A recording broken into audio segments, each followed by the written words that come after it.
भाइयों, नमस्कार। भारत सरकार के कृषि मंत्रालय के कार्यक्रम कृषि दर्शन में आप सभी किसान साथियों का स्वागत है। किसान साथियों, आज हम बात करेंगे कृषि मौसम वेधशाला के आंकड़ों और उनके उपयोग की। इस विषय पर विस्तार से जानकारी देने के लिए हमारे साथ मौजूद हैं डॉक्टर रानी सक्सेना, सहायक आचार्य कृषि मौसम विज्ञान, रारी, दुर्गापुरा से। आइए तो लेते हैं इनसे जानकारी। सभी को नमस्कार। राजस्थान कृषि अनुसंधान संस्थान दुर्गापुरा, जो कि श्री कर्ण नरेंद्र कृषि विश्वविद्यालय के अंतर्गत, इसमें मैं आप सभी का स्वागत करती हूँ। ये हमारी एग्रो मेट्रोलॉजिकल ऑब्जर्वेटरी, जिसे कृषि मौसम वेधशाला कहा जाता है, इसमें सारे यंत्र हैं हमारे पास, सारे इंस्ट्रूमेंट्स हैं जो मौसम की जानकारी देते हैं। थोड़ा सा मैं इसके बारे में बताऊँगी कि ये जो ऑब्जर्वेटरी है हमारी, क्योंकि ये एग्रीकल्चर मेट्रोलॉजी की ऑब्जर्वेटरी है, तो आप देखेंगे कि कोई भी इसके आसपास बड़ा पेड़ नहीं है, जिससे कोई बिल्डिंग नहीं है या कोई अवरोध पैदा करने वाला ऐसा मतलब कोई भी बिल्डिंग या पेड़ नहीं है जो मौसम के कारकों को बाधक करे। और दूसरी बात ये, क्योंकि ये कृषि से संबंधित है, तो ये चारों तरफ कृषि के जो हमारा फील्ड है उसके बीच में स्थापित की गई है। इसकी अगर लैटीट्यूड, लॉन्गिट्यूड और एल्टीट्यूड, जो कि हमारे इसकी पोजीशन बताते हैं, वो हमारी लगभग 26 डिग्री 51 मिनट नॉर्थ और 75 डिग्री 47 डिग्री ईस्ट, और जबकि इसकी जो धरातल से, समुद्र तल से ऊंचाई है वो 390 मीटर्स है। 2 बार इसकी ऑब्जर्वेशन हम लेते हैं, एक तो सुबह 7:27 पे और दोपहर में 2:27 पे। इसकी जो लंबाई और चौड़ाई की बात करेंगे तो 36 मीटर बाई 55 मीटर इसकी लंबाई चौड़ाई है, और सारे इंस्ट्रूमेंट्स जो हैं इसमें व्यवस्थित तरीके से भारत मौसम विज्ञान विभाग है उसके द्वारा संचालित है, उनकी देखभाल में ये काम कर। अब मैं एग्रोमेट ऑब्जर्वेटरी के अंदर आ चुकी हूँ, और जहाँ पर मैं खड़ी हूँ मैं आपको बताना चाहूँगी कि ये जो यंत्र है ये एनीमोमीटर, जिसको बोलते हैं वायु गति मापक। तो इससे जो वायु की गति का आंकलन, जो डेटा है वो हम लेते हैं। ये जो यंत्र है ये हमको बताता है कि वायु कितनी गति से चल रही है। इसके बारे में थोड़ा सा ये बताना चाहूँगी कि ये रीडिंग कैसे लेता है। तो ये हमको किलोमीटर पर आवर की से बताता है कि इस गति से वायु जो है चल रही है। तो इसकी एक पहले दिन लेते हैं, जो रीडिंग ली जाती है वो पहले दिन लेते हैं सुबह 7:27 पे, फिर अगले दिन 7:27 पे लेते हैं।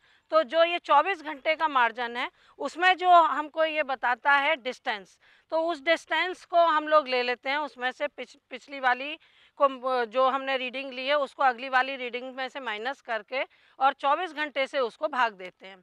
किसान भाई, इस वायु की गति अगर डेटा आपको मालूम है तो इसका क्या उपयोग करें, इसके बारे में थोड़ा बताना चाहूँगी। कि अगर आपको मालूम है कि वायु की गति जो है ये रहने वाली है, तो आप जो भी अपना केमिकल स्प्रे कर रहे हैं, कोई भी फर्टिलाइज़र लिक्विड वाला वो स्प्रे कर रहे हैं, तो आप इसकी गति का ध्यान में रखते हुए करें कि जिससे कि छिड़काव आपका दूसरी फसलों पे ना चला जाए।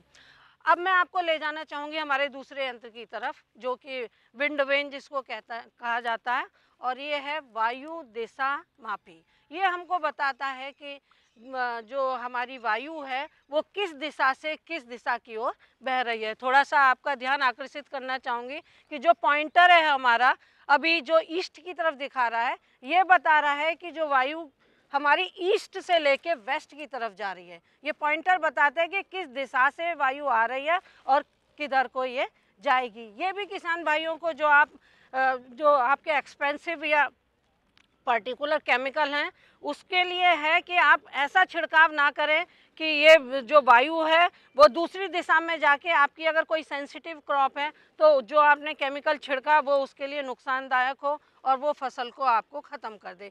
तो ये हमारे दो हैं।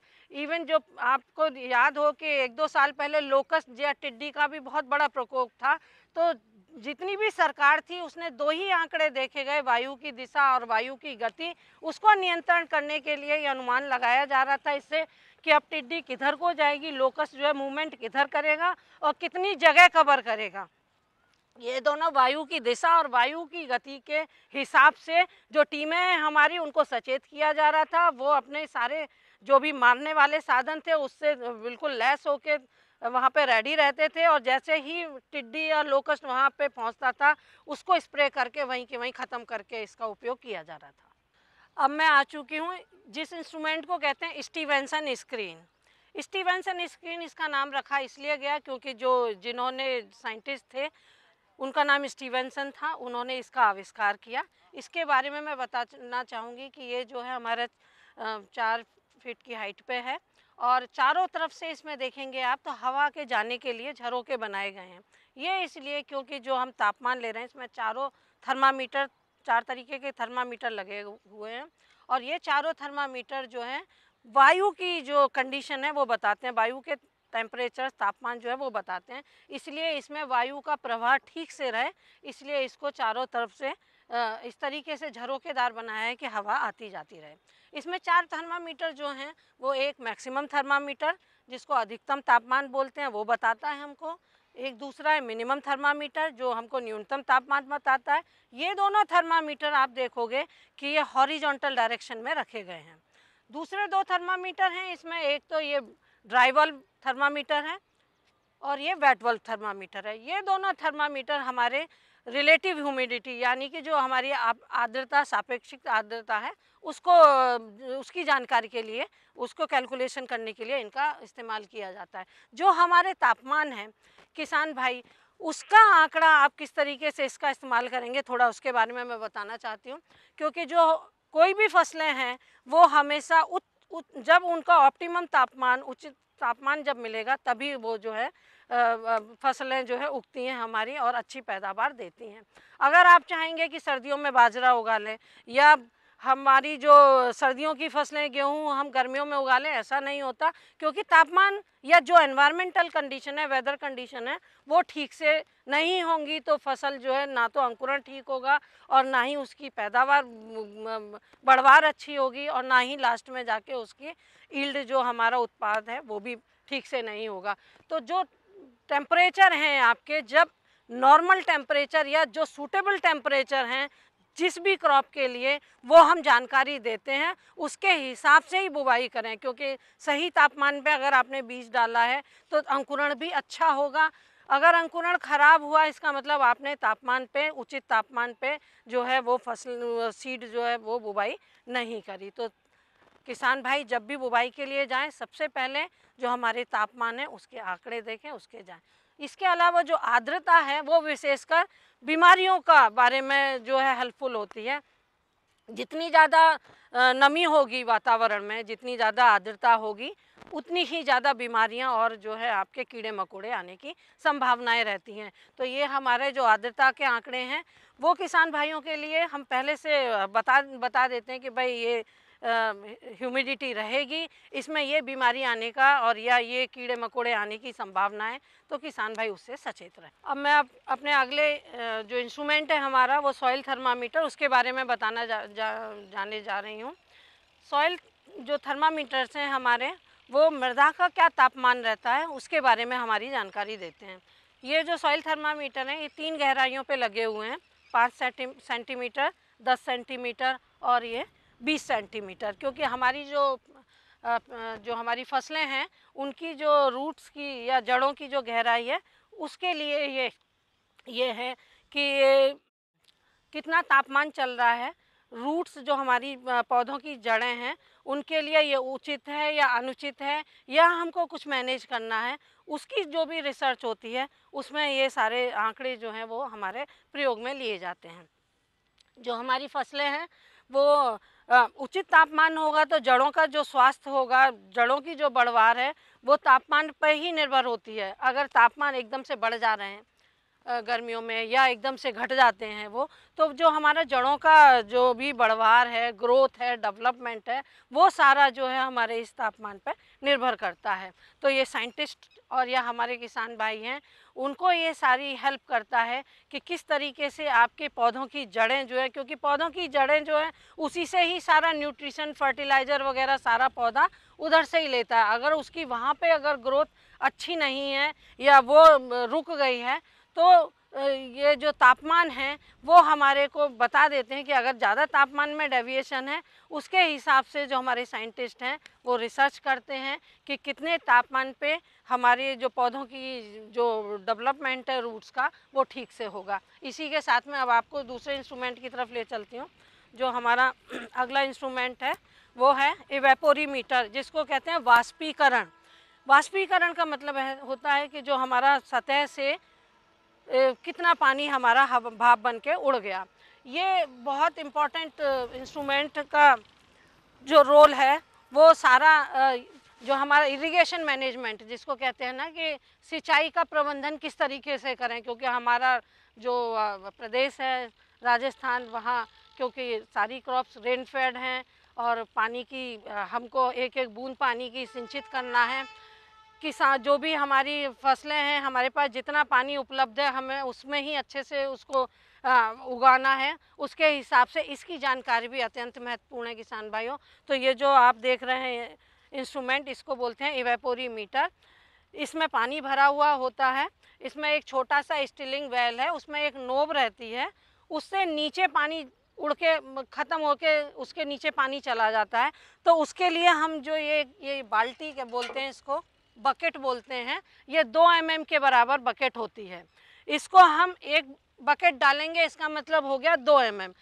जो इसमें जो नॉब है सुई की जैसे, उस तक हमको पानी लाना होता है। अगर मान लीजिए कि हमने 3 बकेट इसमें पानी डाला तब नॉब तक पानी आ पाया, तो इसका मतलब होता है कि हमारा इवेपोरेशन जो हुआ वो 6 mm हुआ। तो ये बहुत इम्पॉर्टेंट है कि कितना पानी उड़ रहा है और हमको कितना पानी देना है उसी हिसाब से, क्योंकि अगर आप ज़्यादा देते रहेंगे फसलें तब भी अच्छी नहीं होंगी, कम देंगे तब भी अच्छी नहीं होंगी। तो इसके अनुसार ही सिंचाई का सारा जो भी आप प्लानिंग कर रहे हैं, इरिगेशन शेड्यूलिंग कर रहे हैं, उसमें सारा ये हेल्पफुल होता। अब मैं पहुंच चुकी हूँ, हमारा जो अगला इंस्ट्रूमेंट है वो है रेन गेज, जिसको बोलते हैं वर्षा मापी यंत्र। ये हमको बताता है कि कितनी बरसात हुई। इसकी जो हम रीडिंग लेते हैं वो सुबह 8:30 बजे लेते हैं, 24 घंटे के लिए देते हैं। इसीलिए जो रेनफॉल होती है वो हमेशा उसको बोलते हैं टोटल रेनफॉल। तो 24 घंटे में कितनी बरसात हुई ये हमको बताता है। इसमें जो हमारा ये कलेक्टर है, इसमें पानी कलेक्ट होता है और इसी के हिसाब से एक बीकर वो नापने वाला हमारे पास है, उसमें डाल के हम नाप लेते हैं कि कितनी mm बरसात हुई। बरसात की जानकारी आने वाली या नहीं आने वाली, या बीच में जो मानसून अभी हमारा सीज़न चल रहा है कि अगर मानसून की बरसात किस समय ऑनसेट हो रहा है, किस समय विड्रॉल हो रहा है, या किस समय ड्राई स्पेल आएगा, ये सारी जानकारी जो है वो हमारी फसलों के लिए अत्यंत महत्वपूर्ण है। क्योंकि राजस्थान के हिसाब से अगर बात करेंगे तो जो हमारी फसलों की बुवाई शुरू होती है वो मानसून की बरसात के बाद ही होती है। उसके बाद अगर हमारी टाइम से बरसात, जैसे इस बार हमारी 19 जून को ही आ गई बरसात हमारी, तो टाइम से बरसात आने की वजह से जितनी भी हमारी मेन फसल हैं, जैसे बाजरा है, मक्का है आपकी, और क्योंकि मूंगफली की तो हम पहले ही बुवाई कर चुके थे, तो इसकी हम बुवाई के लिए किसान भाइयों ने बुवाई इसकी शुरू कर दी और कंप्लीट भी कर दिया कहीं कहीं पे। अगर वही बरसात हमारी 15 जुलाई के बाद नहीं आती, जैसे कि पहले सालों में देखा जा रहा था, तो उस समय किसान भाई जो है वो दालों वगैरह के बारे में उगाने के बारे में सोचते हैं और दालें वगैरह लेते हैं। तो इसी के इस इंस्ट्रूमेंट के साथ ही अब मैं आपको बताना चाहूँगी कि आप मेरे इस तरफ देख रहे हैं, ये हमारा ऑटोमेटिक वेदर स्टेशन है, जिसको बोलते हैं कि खुद ही इसमें, बाकी तो आपने आंकड़े अभी हमारा जो ऑब्जर्वर है वो आके लेता है सुबह और शाम में दोनों टाइम, लेकिन ये जो इंस्ट्रूमेंट देख रहे हैं ये ऑटोमेटिक वेदर स्टेशन है। AWS दुर्गापुरा डालेंगे आप अपने गूगल में तो ये इंस्ट्रूमेंट का आंकड़ा आपको दिखना शुरू हो जाएगा। तो इसमें जितने भी आपके चाहे तापमान है, न्यूनतम तापमान है, अधिकतम तापमान है, वायु की गति है, वायु की दिशा है, वर्षा है, सॉइल के टेम्परेचर्स क्या है, इवन जो आपका लीफ टेम्परेचर क्या है, सॉइल का मॉइस्चर लेवल क्या है, इवेपोरेशन क्या है, कितनी बरसात हुई, ये सारों के सेंसर लगे हुए हैं। इसमें खुद ही ऑटोमेटिकली सारा डेटा रिकॉर्ड होता है और ये सारा डेटा रिकॉर्ड होके यहाँ से सीधे IMD पुणे जाता है, जहाँ पे इनका मेन स्टेशन है ऑटोमेटिक वेदर स्टेशन का। इस तरीके के लगभग 550 जो हैं weather station all over India लगे हुए हैं। ये सारे डेटा जो है ऑटोमेटिक हर 15-15 मिनट पर ये डेटा आपको देते हैं। तो जो भी रिसर्चर हैं या किसान भाई है, AWS दुर्गापुरा अगर डालेंगे तो इसमें उस समय क्या जो भी मौसम के कारक हैं, तापमान, वर्षा, वायु की गति, वायु की दिशा, वो सारी आपके सामने आंकड़े आने शुरू हो जाएंगे। किसान भाइयों, आज के कार्यक्रम में बस इतना ही। इस कार्यक्रम से संबंधित सुझाव देने के लिए आप हमें संपर्क भी कर सकते हैं। हमारा पता है कृषि दर्शन, दूरदर्शन केंद्र, झालाना डूंगरी, जयपुर। आप हमें ईमेल भी कर सकते हैं। हमारा ईमेल आईडी है krishidarshan@gmail.com। किसान साथियों, एक बार फिर से हाजिर होंगे एक नई जानकारी के साथ। तब तक के लिए नमस्कार।